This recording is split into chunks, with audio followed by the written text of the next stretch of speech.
Not liking the game but can't quit it either. Well, the only way out of such a dilemma is changing the rules altogether. And that's what the EU has done now. At the behest of Joe Biden, the EU once spearheaded the global campaign of doing away with non-green sources of energy. But when push came to shove in the form of energy crisis, the EU is now saying, let's go Brandon.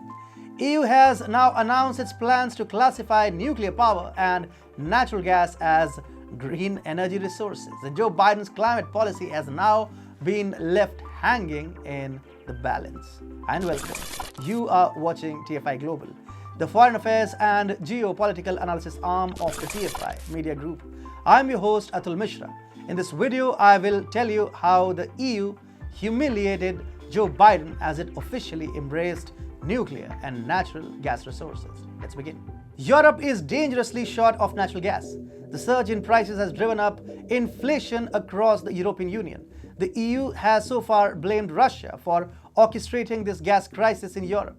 But now the EU has found its new target in Joe Biden. After all, it was the 79-year-old US president who had pressed the EU to undertake this perilous journey of doing away with non-green sources of energy. In June this year, the EU pledged to become climate neutral by 2050, and this has aggravated the EU's energy crisis over the past year. For instance, Polish Prime Minister Mateusz Morawiecki last year had blamed the EU's green climate policies for the rising gas prices. And a few months later, the EU has now realized that it is running against the time in its quest to please Joe Biden. A France 24 report has now revealed that the EU is planning to label energy from nuclear power and natural gas as green sources for investment, despite internal disagreement over whether they truly qualify as sustainable options. If this proposal is backed by a majority of the EU states, it could become the law next year.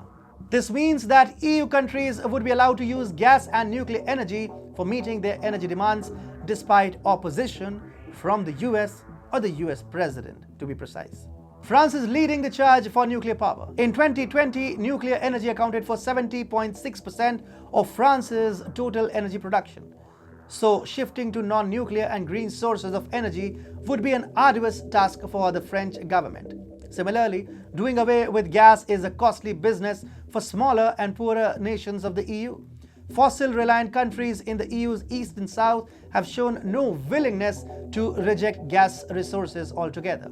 The draft proposal says it is necessary to recognize that fossil gas and nuclear energy sectors can contribute to the decarbonization of the Union's economy.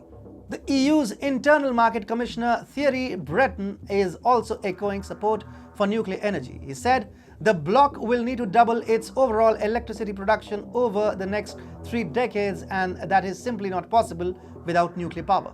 So how is this humiliating for Joe Biden? Well, Joe Biden wanted the EU support in brushing off the carbon-emitting energy sources.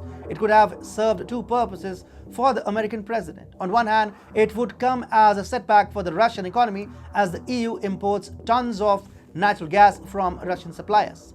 On the other hand, it would have provided some legitimacy to Biden's leadership on the green climate agenda. The US president even held the Glasgow summit last year to proclaim himself as the torch-bearer of the green agenda and pressed the EU to pledge for some contributions and sacrifices. But now, it looks like the EU has had enough of Joe Biden's diktats. Pleasing Joe Biden at the cost of poor lives is not something the EU approves of. The message is clear, not the US. Europe is a priority for the European Union.